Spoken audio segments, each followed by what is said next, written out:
Hey folks, it's Marvin Cash, the host of The Articulate Fly. On this episode, I'm joined by Josh Miller of Trout Guide Service. Josh shares his journey from metal band drummer to competitive angler to U.S. youth team coach and everything in between. I think you're really going to enjoy this one. But before we get to the interview, just a couple of housekeeping items.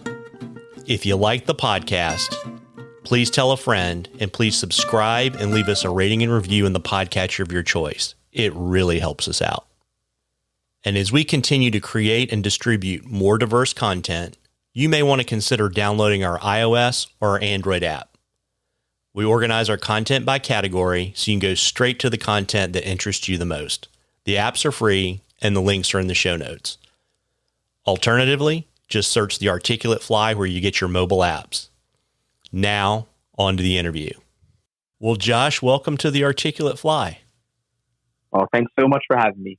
I'm really looking forward to our conversation. I think we've had this one in the hopper for a while. I think the last time we spoke about it was at the 2019 Fly Time Symposium before COVID got everybody. Yeah, I think that was the last time, but we've been talking about it a long time prior to that. Yeah, well, here we are. And before I forget, this was something that I don't think a lot of my listeners know, and probably a fair number of people that know you don't know. When I was doing research for the interview, I stumbled on the fact that you were a drummer in a metal band. Tell us a little bit about that. Yeah, man, being a drummer and playing music was an awesome part of my life. I did it I started in high school. I remember meeting up. It's crazy. We always meet people through a common avenue, which at the time was skateboarding, and I met these guys and they're like, you happen to play drums? And I was like, yeah, a little bit. And we got together and played. And then it slowly grew. We fished our regional area. I remember my first tour. First day in, we fished like Cincinnati, Ohio, then Indiana, Kentucky.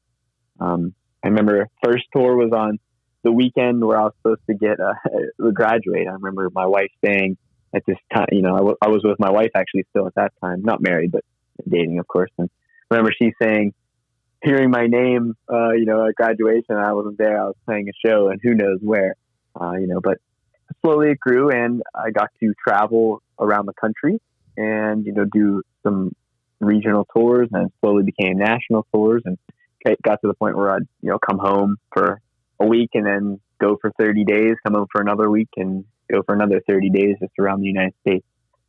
It's crazy because I fly fished at the time. I fly fished prior to that, of course.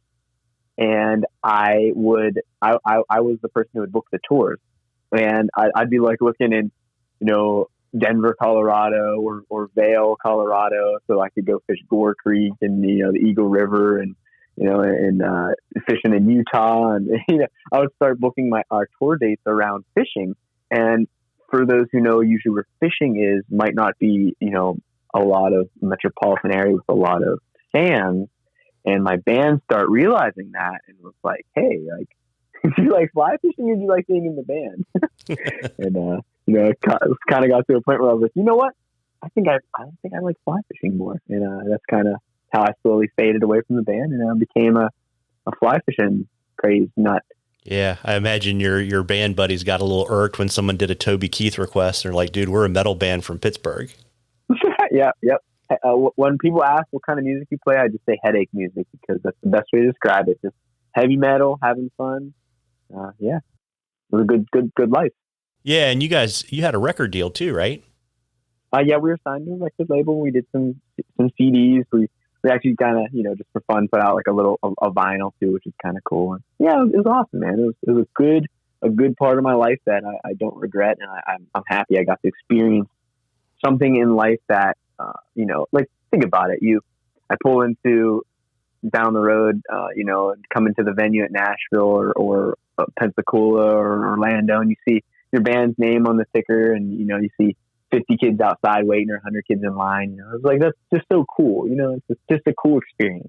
So. Yeah, absolutely. So are there pictures floating around of you with like big metal hair and wearing eye makeup and stuff?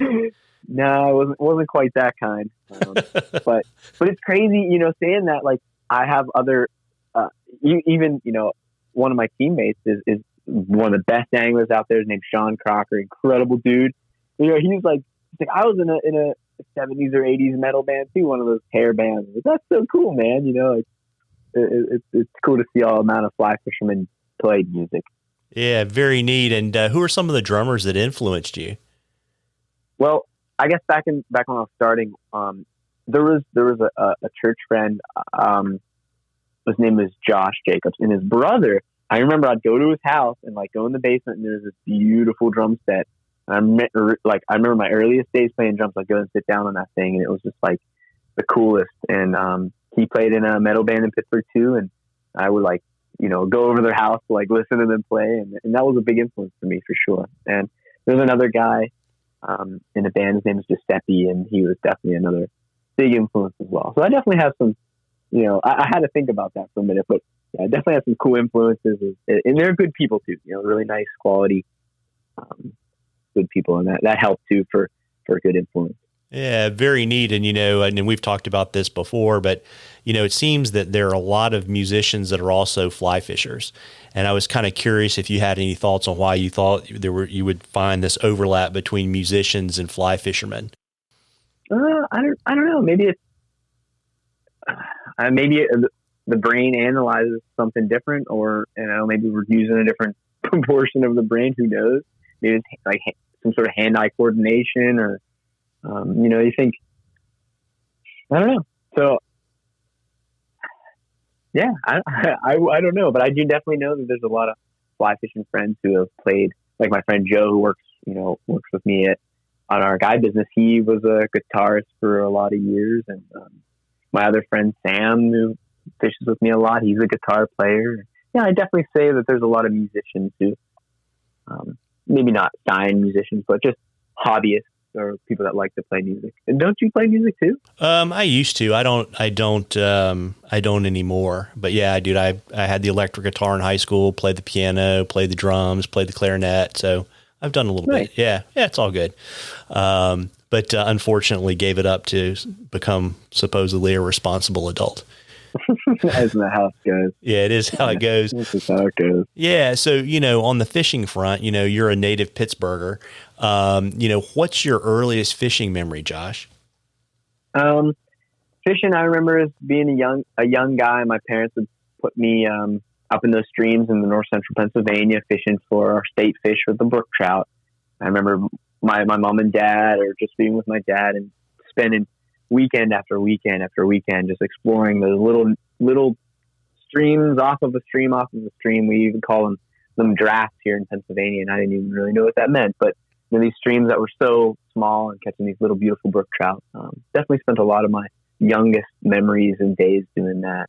Pretty cool. Yeah. And so does that mean that you were kind of, fly fishing from the beginning if you were chasing, brook trouts on tributaries of tributaries of tributaries?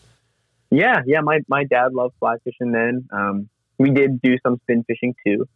We definitely would just like to explore and see what was out there. And we were always kind of just trying to hunt the next cool stream and cool spot. And that definitely put a fire and passion in me. Cause my dad's so cool. If I'd be like, Dad, let's drive this many hours to go do something. He's always the dad that's like, yeah, sure, son. Let's go try it. And I think that helped my entire nomadic lifestyle, from the band to touring to going fishing so many countries and states. And that's kind of it. Yeah. But I guess that's kind of off topic, but yeah. No, dude, everything's on topic. And so, if you were fly fishing from an early age, when did you get the competitive fly fishing itch? Well, I started fishing kind of competition style techniques, and whoever doesn't understand, that's kind of a strange thing to say, but the European nymphing is kind of a technique that a lot of competitors use because it is good to catch a good amount of fish on most situations. And I started doing that style of technique. It was before I knew what competitions was.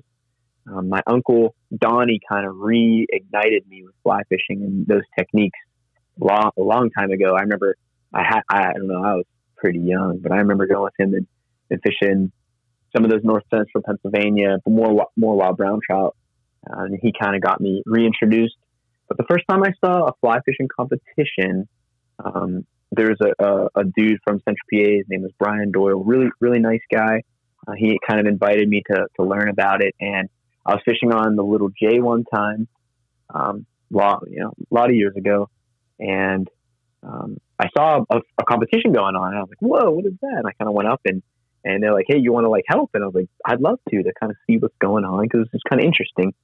And I remember that day, like what the first person I ever really judged was, his name was Calvin Kalos, and now Calvin and I are amazing friends, and he shares responsibility. He's the head coach of the USU team, and I'm his helper, and it's just kind of cool to see, like, back then I didn't know this crazy dude on the stream, and now he's like one of my best friends. Like, it's kind of neat.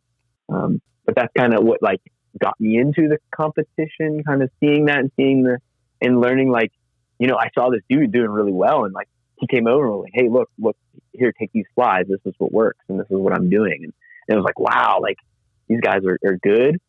The camaraderie is awesome. They're like-minded dudes trying to succeed and figure out techniques and figure this puzzle out of fly fishing. And that kind of really intrigued me. And I don't know, and just the want to learn and be the best that can be. Yeah. And so how long after that experience did you decide that you wanted to fish competitively? So I decided if I'm just going to do this, I'm going to do it to the best of my ability, because that's how I kind of am with everything. I like to put it all out there. And I practiced a good year and a half to do my first competition. And then I jumped into the first one, and I remember taking second place on the first one. And I was like, okay, like, this is cool. I can do this. This is pretty cool. Yeah. And was that, Josh, the light bulb moment for you where you're like, I can be an elite angler as a competitive angler? Well, I still don't really consider myself an elite angler, but I think that's the first time I was like, okay, I think I can hang with these dudes and, kind of do well enough to enjoy that aspect of it. Cause I am some people just like fly fishing for being outside, being in the water, and I like that as well. But sometimes I like to, win. That's just kind of my nature as a person.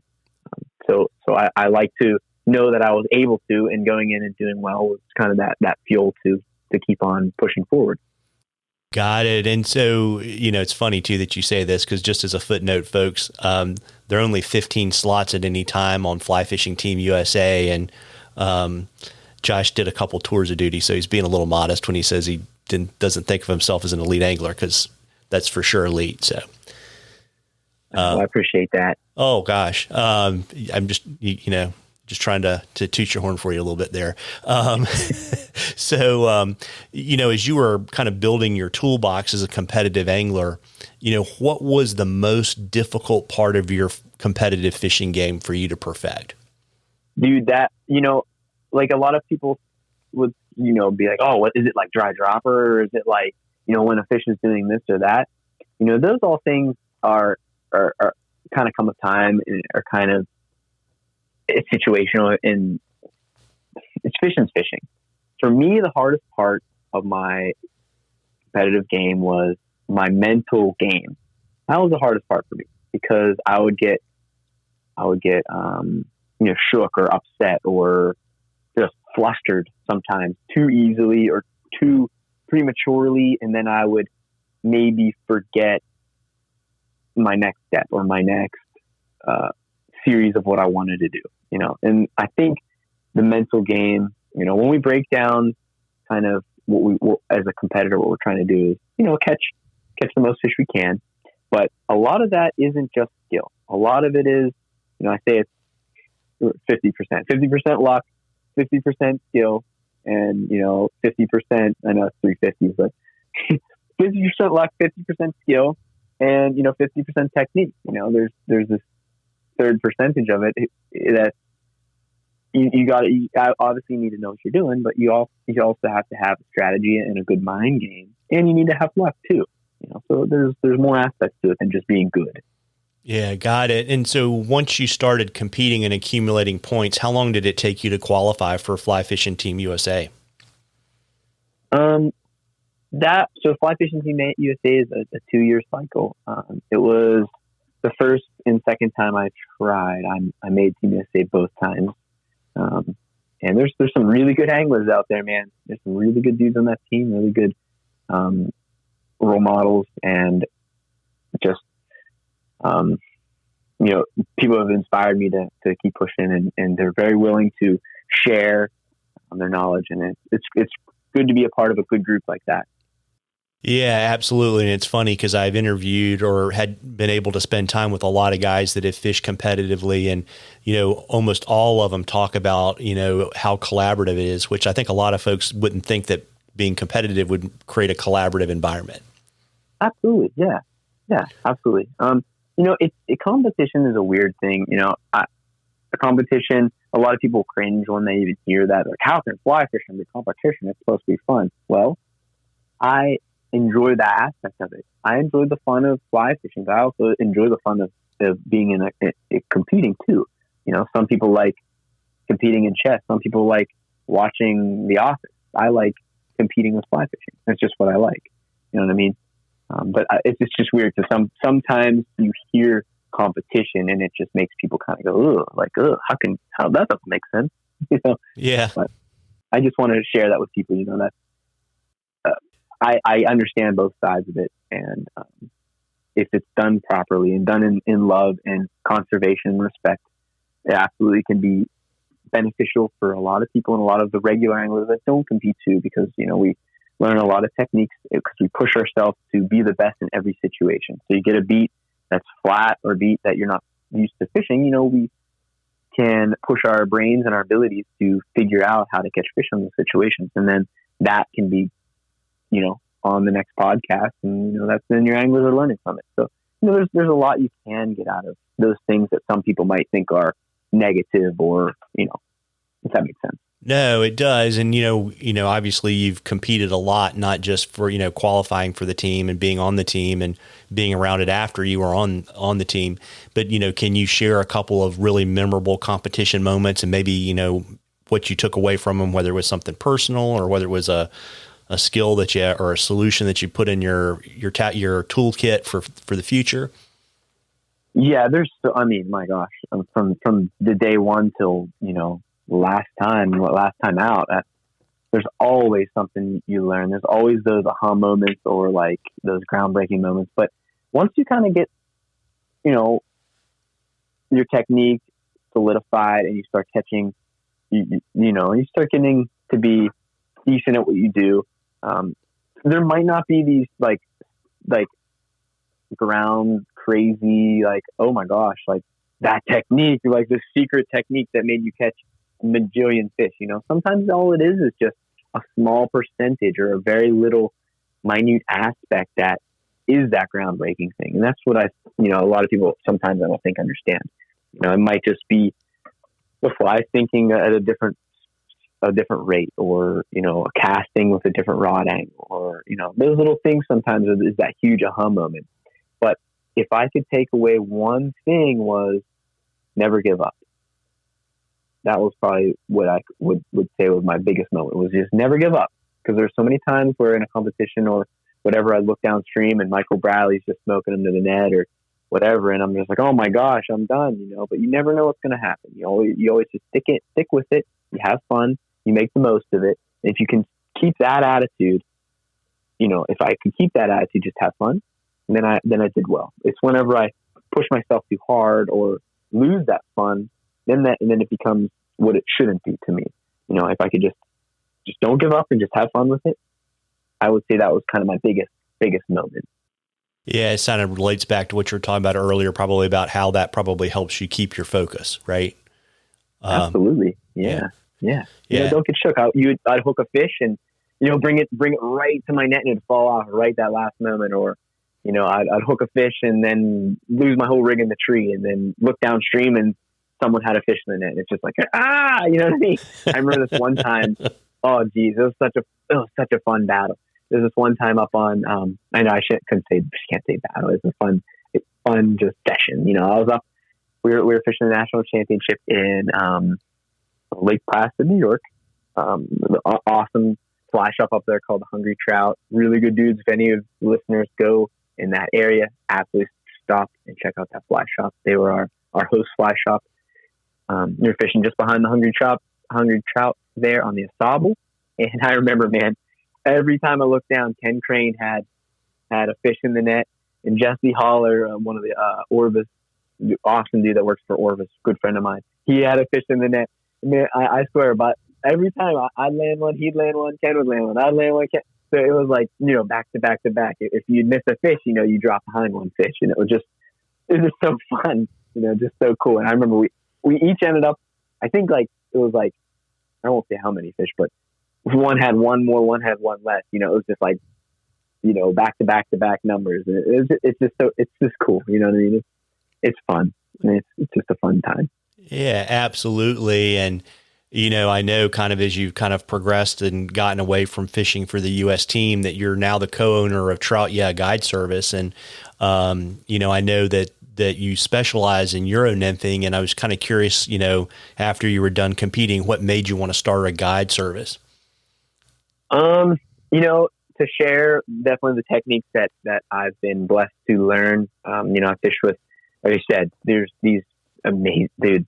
There was George Daniels, Lance Egan, Devin Olson. I mean, my gosh, I've been lucky enough to fish with those guys, and lucky enough to fish with a few individual world champions and fish different countries and see these experiences. And, and it's too good to hold in, and it's too good to not be shared. But honestly, how it kind of started was me being out there on the water and just seeing people and walking up to them and be like, hey, try this or try that. And then it kind of quickly grew to people coming into the fly shop I work at, and being like, hey, you want to take me? Or can we go? I want to learn. And it kind of it was more of, it almost needed to happen than me wanting to do it in a sense too, and it's worked out really good. And I've been guiding, I think it's 5 or 6 years now. Trout Yeah is, my and Joe Clark's kind of guide service. And we do guide Pennsylvania. And it's just awesome teaching people come from all over the country. We've had just some of the best anglers come fishing with us. And we're very, very honored to have those people, and very blessed to have all those people reach out and want to go with us. It's great.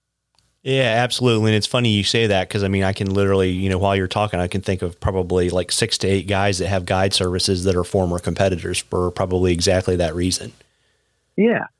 It's more of people want to learn, and we want to share this knowledge.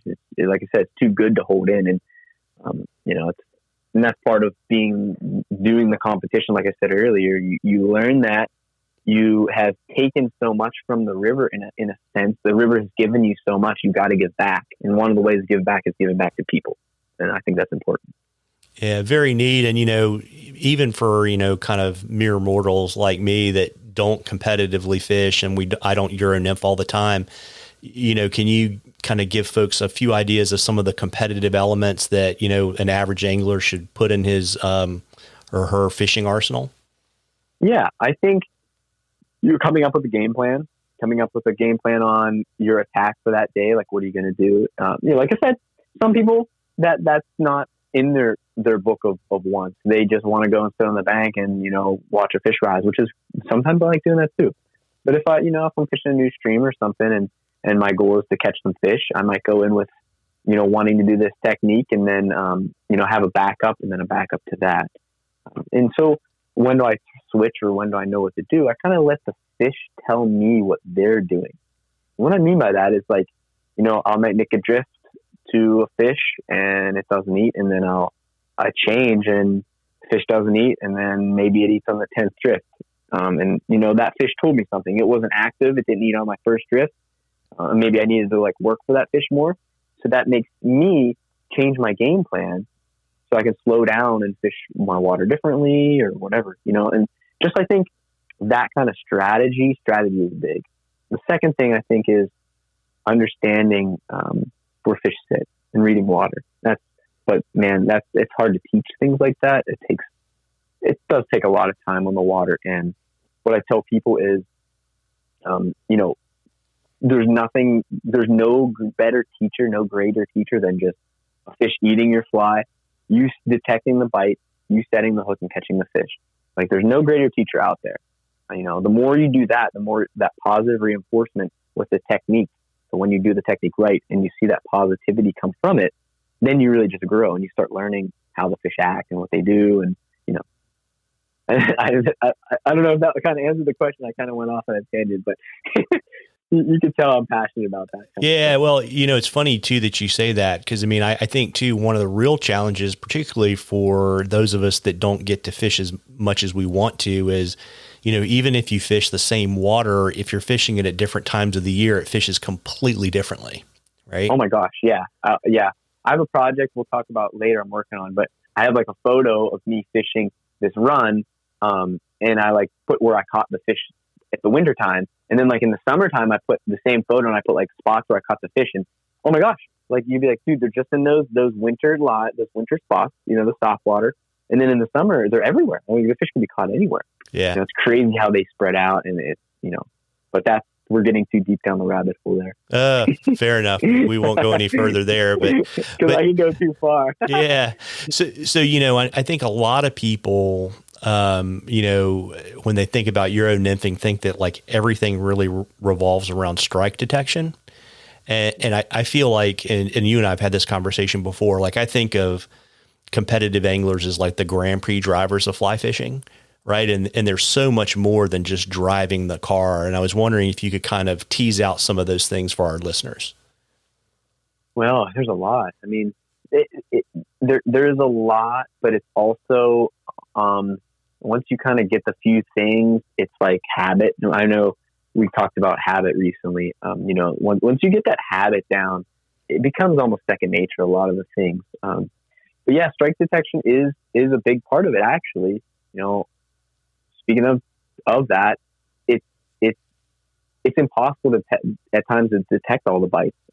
Even in just strike detection alone, sometimes what we'll do is even just set the hook when we think fish are going to be in that area. If that makes sense?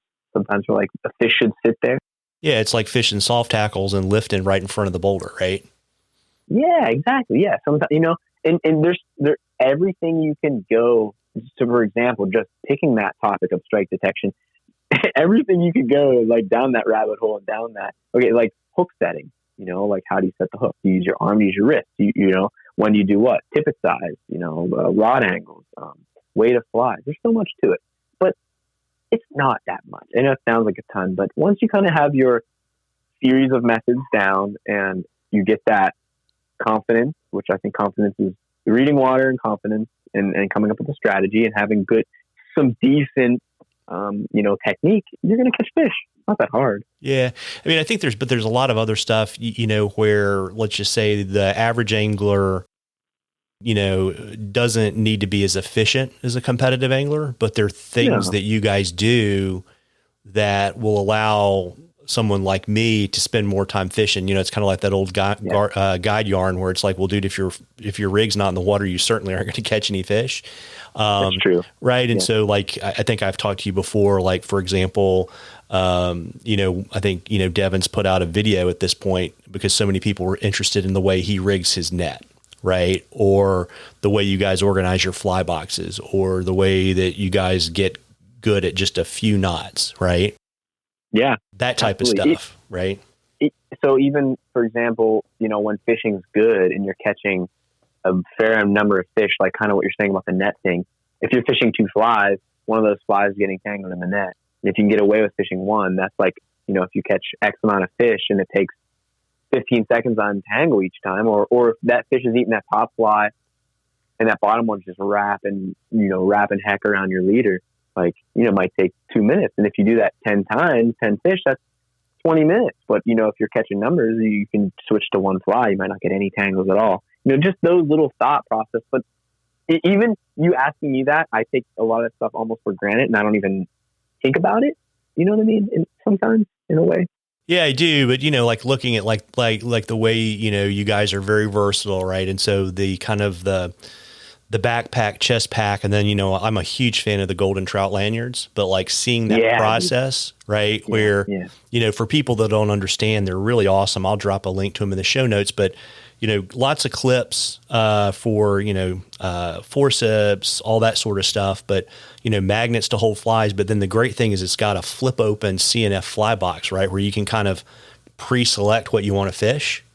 So we call that a working box. Yeah. And so I think all those little things, right, where, for lack of a better metaphor, we don't have to drive the Ferrari, but, we can be really, really good at driving the Honda Accord. Yeah. Sometimes I like driving the Honda Accord too that has rust, you're hanging out. Yeah. But it's stuff like that. Like you were talking about the droppers. Like to me, that's the reason that everybody should put one of those rubber nets on their net, right? Because if you're not fishing barbless, like and you're wrestling like an 18 pheasant tail dropper, out of your bag with your forceps, and to your point, you can burn time, right? Oh, goodness. Yeah, absolutely. Yep. Yeah. For sure. And so, we've touched on this a little bit, but, one thing I've noticed about competitive anglers is they're super process driven, right? And that's not to say that you guys all fish the same process, but in terms of, like how you prepare, the way you gear up every day, the way you approach the water. And that's, and even like saying like laying a visual grid out and fishing the grid, right? All of those things, I've kind of seen and inferred from talking to you and others. What does your general process look like when you go out for a day on the water? Well, my process definitely, just like you said, it can be different every day, and it changes, kind of like what I said earlier, with what the fish want. I might come in with wanting to do fish 2 nymphs and X amount of tippet, and then I see the fish act differently, and I might need to adjust accordingly. Maybe I need to go to fish a dry dropper, and the fish are suspended, and I didn't realize they were. And dry dropper might be more productive in that water type. But process comes with fishing a lot of hours in the water and having that positive reinforcement on when to do what.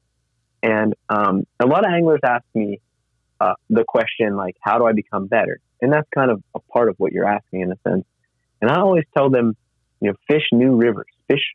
Try to not fish the same spot on the same river all the time. Although that can be good to learn those fish, but fish different streams, fish tailwaters and limestone streams and mountain streams if you can. And then it'll give you a more well-rounded understanding of just more trout in general, where, wild trout are going to feed different than stock trout, are going to feed different than rainbows versus browns versus high pressure versus, water clarity. All those factors are going to change what I'm going to do and change how I'm going to do it. So it might sound, I'm making it sound really magical, but sometimes it's just not. Sometimes I just cast a fly into the water and catch a fish too, Yeah. So, yeah. And so do you keep a fishing journal to kind of help you sort all that stuff out? It would make sense that I would, but, I used to kind of do that. And I'll do audio notes once in a while. If something was like really strange I saw, or like I did something out of the ordinary and it was work, I'll do audio notes just on my iPhone and do a little voice memo. But I just kind of try to take all those little bits of knowledge, kind of backlog in my brain. And, when your brain is focused on like living a little, family, fly fishing, there's a lot of brain capacity for just holding a lot of fly fishing info. Fair enough. It's so funny because Joe showed me a photo of 10 years ago, brown trout. And I'm like, oh, I remember that exactly. I was standing on Spring Creek. I remember it Randy ran down the trail and caught that fish on, pheasant tails on the swing. He's like, oh yeah, I remember exactly that. Thousands of fish in between here and there. And I still remember that random one, it's like, then my wife's like, when's my birthday? And I'm like, oh shoot, is that November or December? And no, actually it's August, I think. So oh, I don't know. We're just nuts. Yeah, it's interesting how people can remember stuff like that. But, I think it's interesting too, because I think, there's, so much in terms of kind of what you're talking about a little bit is understanding fish behavior, whether it's, wild versus stocked or what type of water they're in, but also, trying to understand, bug behavior, right? Yeah. Because it's interesting, because I think we make it too hard, right? I think so too. Yeah. And so, we've been extolling the virtues of Euro nymphing here for the better part of a half an hour, but there are probably some negative things, Josh. Any hop out at you? Absolutely. With everything good, unfortunately, there is negative aspects to it. I think number one, no matter what we do, we need to protect our fish and our resource. And I know you can just say that. We have to take action and actually do it. And some of that is educating, especially our anglers out there who are making a difference, and especially our guides and influencers in the nest. I don't like using that word, but people who do influence people to try these techniques and go out and do it. I think that there needs to be some sort of education on how to handle fish, water temperatures, not fishing for spawning fish, just kind of like things that are common sense, but I think are forgotten about. Or like, for example, just a young kid the other day was fishing and water's pretty warm, came to the fly shop and I said, that water's pretty warm. Like, we try not to fish above 67. And he's like, well, I don't understand why. And, and I think that's the thing.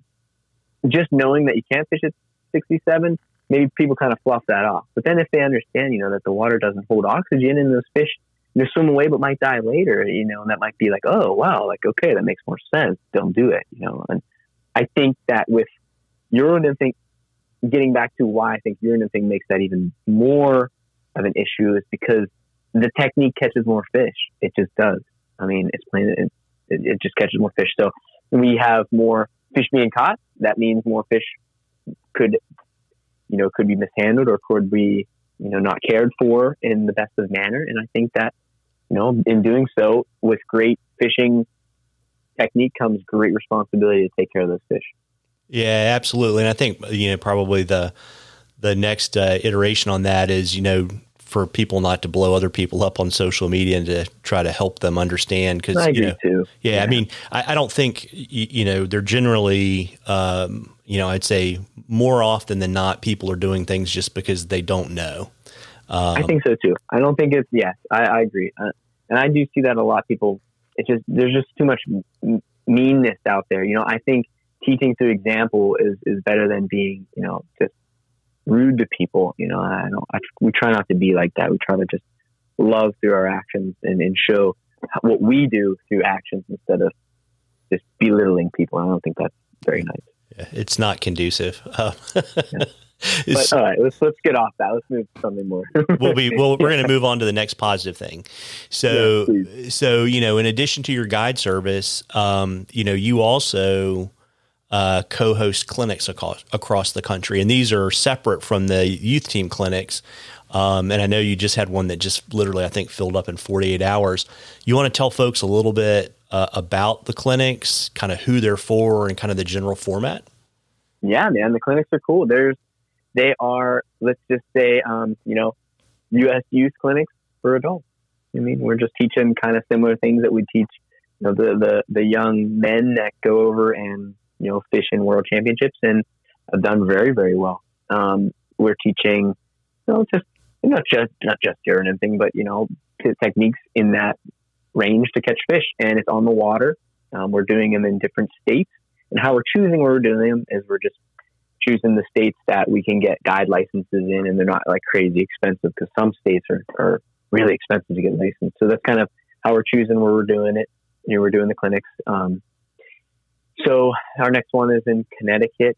It just filled up, and hopefully we did one in Oklahoma, looking to do their one again, and maybe Missouri. But if anyone listening is interested in, helping us set one up, or, so I have Jess Westbrook from the Mayfly Project. He's kind of the brains behind the operation. And another partner is Gordon Vanderpool. He is a coach of the USU team, as well as I am. He is from North Carolina. He is a full-time guide down there in the Smokies. Awesome angler. Great dude. Just good guy. If anyone's in that area, definitely look him up for a trip if you want to fish the Smokies, because it's beautiful down there. Yeah, and he's a fellow metalhead too. You know what he is? Yeah. Yeah, he is for sure. Yeah, he's a very fishy dude. I've fished with him, guys. And, if you're over kind of in the far western part of North Carolina, like around Cherokee or Franklin, you should definitely look him up. But, Josh, are these events 1 day, 2 day? How long do they last? So far, we're trying to do Jess actually came up with the platform. It's pretty cool. It's, lodging and stuff, and on trying to pick rivers that are going to be fun and decent for catching fish. And it's usually 2 days, food and everything is included, but it's just kind of something different we're trying out to get out to anglers that won't come to us. Cause obviously travel is expensive and COVID and this and that. And, we've luckily had a lot of anglers that have traveled and fished and on guide trips, but I really enjoy the setting of like the clinic setting and teaching groups. It's sometimes, being one-on-one obviously is going to give you more one-on-one time, but the groups are just so fun to be with. We just have such a fun time, and it's not just me teaching, it's, Gordon and Jess too. So, we have 3 anglers out there, and the way we do it, like maybe Gordon will talk to me doing a technique or vice versa. It's just kind of a fun way to do it. And I'm just have a blast teaching that way.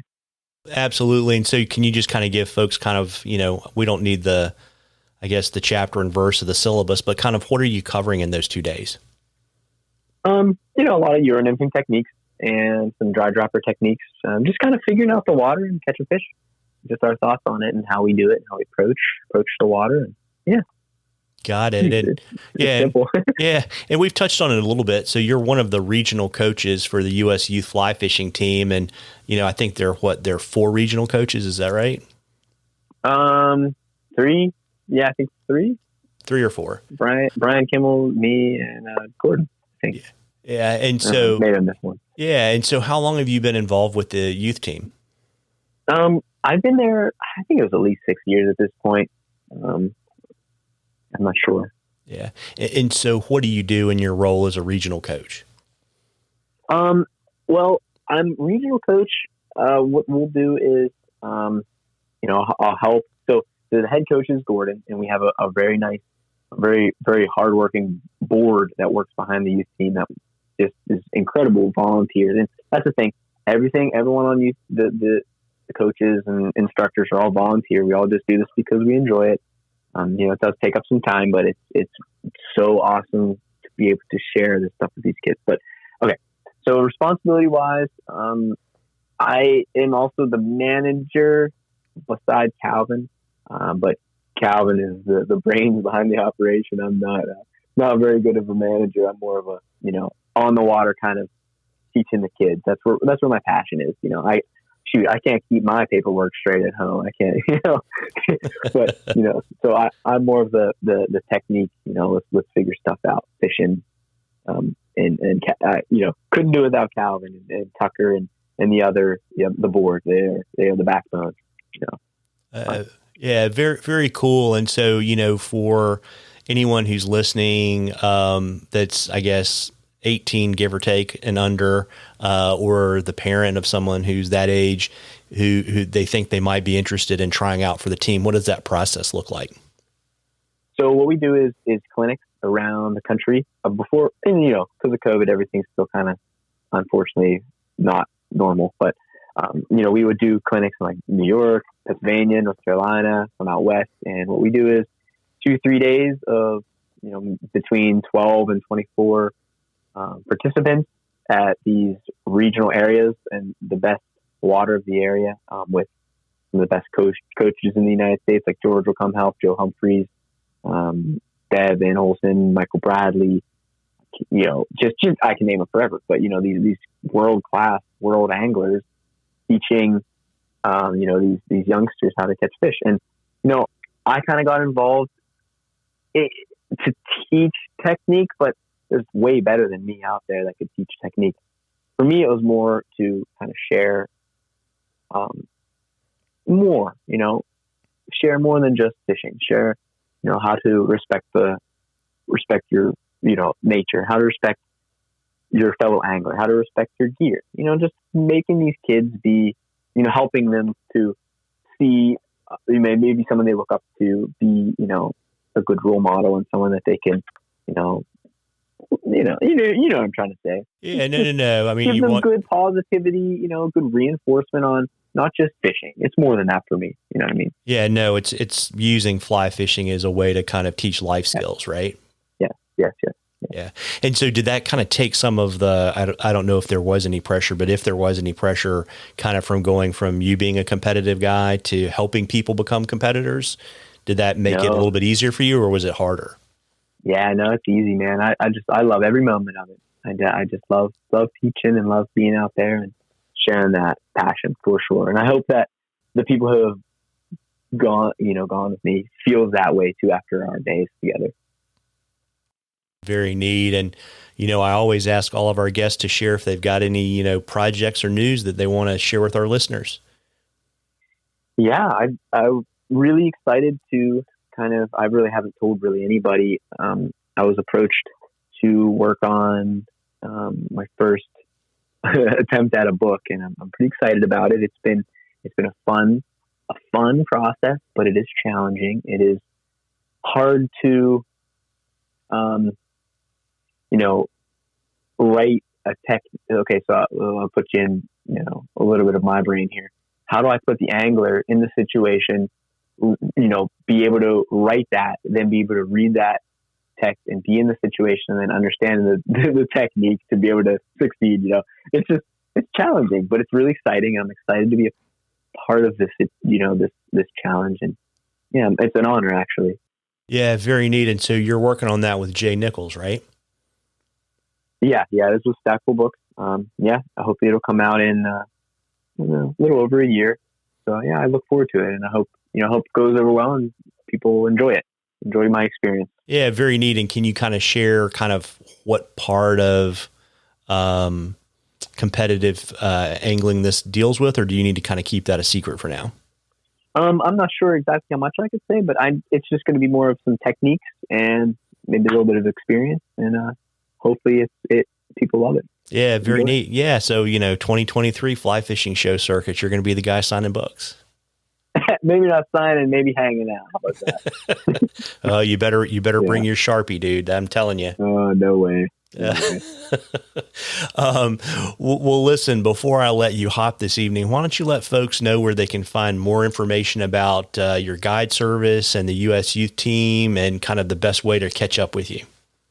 Yeah. So, Trout, is our guide service. Like you said, Trout, YEAH.com. If you want a sticker, send me an email, and I'd love to send you some free stickers. At the US Youth Fly Fishing Team.com if you want to check that kind of stuff out. I just once in a while put up a YouTube video, and I do use Instagram and Facebook, but it's not my favorite thing. But try to, what I try to tell people is, I try to be very connectable. If people want to reach out and ask questions, then my phone rings off the hook. Probably too much, but I love being immersed in it. So if people have questions or want to ask something, or reach out to me. My personal cell phone number is on my website. And I just love taking questions and learning from anglers and teaching what I can. Well, very neat. And I will drop all that stuff in the show notes. Beautiful. Thanks so much. Oh, you bet. Well, listen, Josh, I really appreciate you carving an hour away from the drum kit to talk to me tonight. Dude, that drum kit's so dusty down in the base. I feel bad for her, man. I just want to take it out, polish it off. But now that I've not too many people know, but I have my first son was born in April, so drumming is out at this point. Yeah, maybe it'll be payback at some point for him keeping you awake in the middle of the night. Oh my goodness! Or he'll just play it, and I'll be, sometimes I can't believe my parents was okay with that. I mean, I'd be in this little concrete basement, my dad's house and my mom's, and we would have two full stacks, 400 watts or whatever, how many watts, and 2,000 watts of bass, two full bass stacks, just blaring. I'm like, my goodness, how are you okay with that for so many years? My dad's I recently asked him, he's like, I actually liked it. My mom was like, oh, it drove me nuts. I just don't know. And my wife, or my girlfriend, but my wife now at the time, we would play music. I would open up this little divider wall between the basement and the garage. My wife would be there on the couch, dead asleep. Like, how the heck? Who knows? Yeah, well, hopefully you'll get a chance to dust off the drum kit soon. I really appreciate you taking the time, Josh. Absolutely. I appreciate you. Thanks for letting me be a part of this so much. Thanks. Anytime. Take care. Well, folks, I hope you enjoyed that as much as we enjoyed bringing it to you. Again, if you enjoyed the podcast, please tell a friend and please subscribe and leave us a rating and review in the podcatcher of your choice. Tight lines, everybody.